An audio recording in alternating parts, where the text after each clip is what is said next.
क्या आप जानते हैं डीसी जनरेटर कैसे काम करता है? आइए मैं आपको केवल 8 मिनट में ही बता देता हूँ कि डीसी जनरेटर की वर्किंग क्या है और इसका प्रिंसिपल क्या है, ये कैसे काम करता है। सभी को नमस्कार। मैं हरिचंद आपके अपने चैनल टेक्निकल हरी में आपका स्वागत करता हूं। आज के वीडियो में हम जिस टॉपिक पर बात करेंगे वो टॉपिक है डीसी जनरेटर का। इसमें हम जानेंगे कि डीसी जनरेटर का प्रिंसिपल क्या है, यह किस सिद्धांत पर काम करता है, इसके मुख्य पार्ट्स क्या क्या हैं और फैराडे के किन नियमों पर यह काम करता है।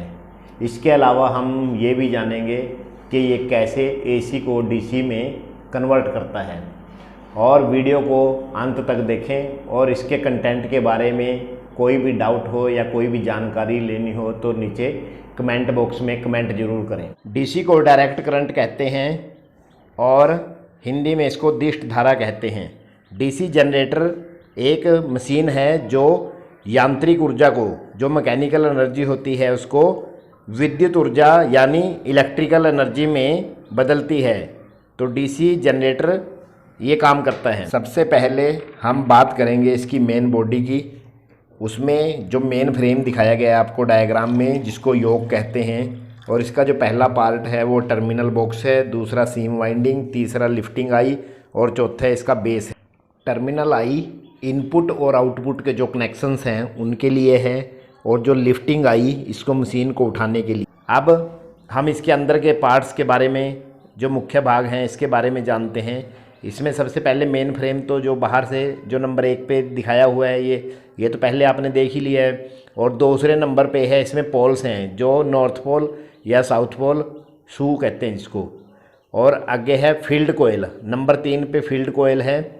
जो कोयल्स हैं इसमें 4 पे आर्मेचर कोर है, 4 नंबर पे आर्मेचर कोर। और 9 नंबर पे है, जो 9 नंबर पे फिल्टर्स हैं। इसके अलावा जो आपके मेन पोल्स और इंटरपोल भी दिखाए गए हैं, जो बड़े वाले पोर्शन में मेन पोल्स हैं और इंटरपोल हैं। अब हम इसके जो आगे का पार्ट्स देखते हैं। इसके जो 4 नंबर पे इसमें आर्मेचर कोर है, इस डायग्राम में दिखाई गई है। 5 नंबर पे आर्मेचर वाइंडिंग है जो ये आगे दिखाई गई है। 6 नंबर पे कम्यूटेटर है, जो 6 नंबर पार्ट है इसका कम्यूटेटर का काम करता है। और 7 नंबर पर इसके जो ब्रशिज हैं, 7 नंबर पे जो 2 साइड में दिखाए हुए हैं। और 8वें नंबर पे इसमें बीरिंग्स हैं, 8 नंबर पे जो दोनों साइडों में दिखाया गया है, ये 8 नंबर से बेरिंग। और इसके साथ इसकी कपलिंग भी है बेरिंग के साथ, जो प्लेट्स वगैरह दिखाई गई हैं इसकी। और 10वें नंबर पर जो आपको डायग्राम में दिखाया गया है ये शाफ्ट है। तो इन सभी को जोड़ा जाता है। अब हम फैराडे के फर्स्ट लॉ के बारे में देखते हैं। Faraday first law of electromagnetic induction. इसके अनुसार यदि किसी चुंबकीय क्षेत्र में किसी कंडक्टर को कुंडली को घुमाया जाए तब ईएमएफ पैदा होती है। ईएमएफ इलेक्ट्रोमोटिव फोर्स, जिसे इंड्यूस्ड ईएमएफ भी कहते हैं हम, विद्युत प्रेरक बल। अब फैराडे का दूसरा नियम देख लेते हैं हम।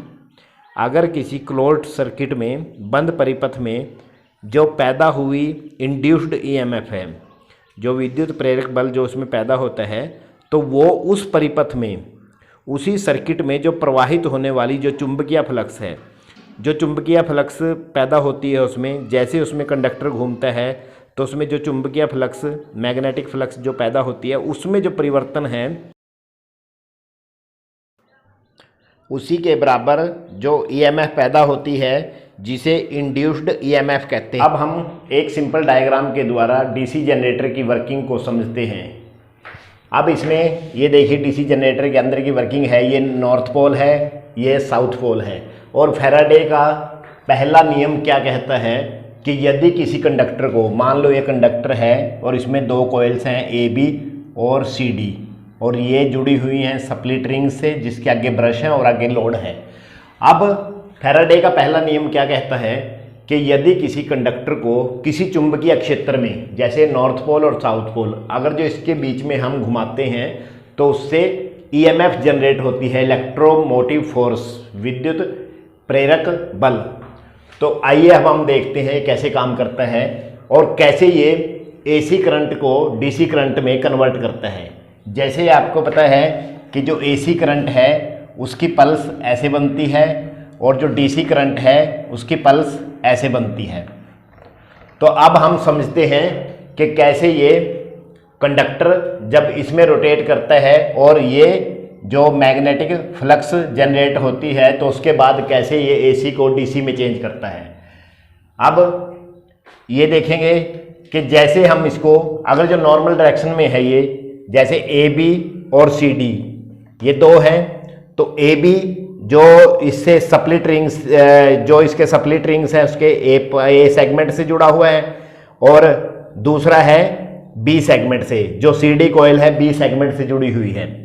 अब जो ये स्प्लिट रिंग्स होते हैं ये कुछ इस टाइप के होते हैं। ये A इसका पार्ट है, ये B, दो स्प्लिट रिंग्स है और इनको स्प्लिट किया हुआ है माइका से। माइका जो इंसुलेशन मटेरियल है उससे इनको अलग किया हुआ है। और अब हम देखेंगे कि जैसे ये AB कॉइल है A सेगमेंट से जुड़ी हुई है पहले, और दूसरा ये ब्रश 1 है।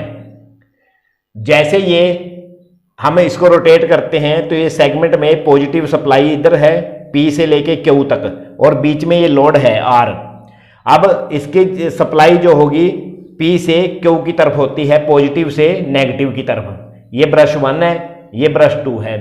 अब हम आगे जब इसकी हाफ रेवोल्यूशन के बाद, हाफ रेवोल्यूशन मतलब 180 डिग्री, जैसे फुल रेवोल्यूशन 360 डिग्री में होती है, हाफ रेवोल्यूशन 180 डिग्री, जैसे इसकी हाफ रेवोल्यूशन होती है तो ये वाली कोयल अपनी डायरेक्शन चेंज कर लेगी और ये फर्स्ट वाली जगह पे चली जाएगी, AB की जगह।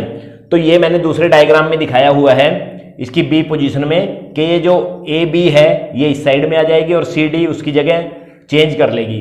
तो जब ये चेंज करती है तो ये जो नीचे स्प्लिट रिंग्स हैं ये भी चेंज हो जाते हैं।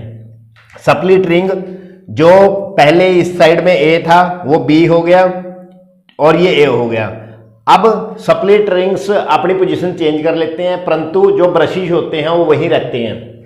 तो ये जो स्प्लिट रिंग है ये B है, ये पॉजिटिव सप्लाई के साथ अटैच हो जाएगा, और जो A स्प्लिट रिंग्स है ये नेगेटिव सप्लाई के साथ।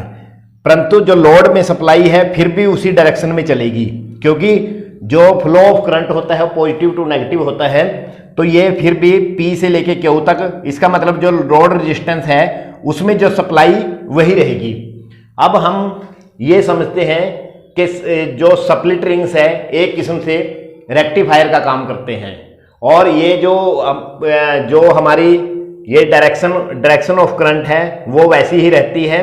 तो ये हमारे जो स्प्लिट रिंग्स होते हैं ये कम्यूटेटर का काम करते हैं, और ये जो बायोडायरेक्शनल AC करंट होता है, ये जो बायोडायरेक्शनल AC करंट होता है इसको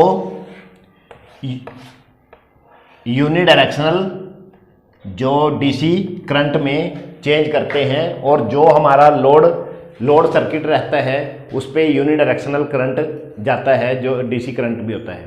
आशा है आपने वीडियो ध्यान से देखा होगा और जो DC जनरेटर के बारे में आज आपको बताया गया है वो अच्छी तरह से सीख लिया होगा कि DC जनरेटर कैसे काम करता है। अगर आपको वीडियो अच्छा लगा है तो लाइक करें और शेयर करें तथा चैनल को सब्सक्राइब करें। Thank you.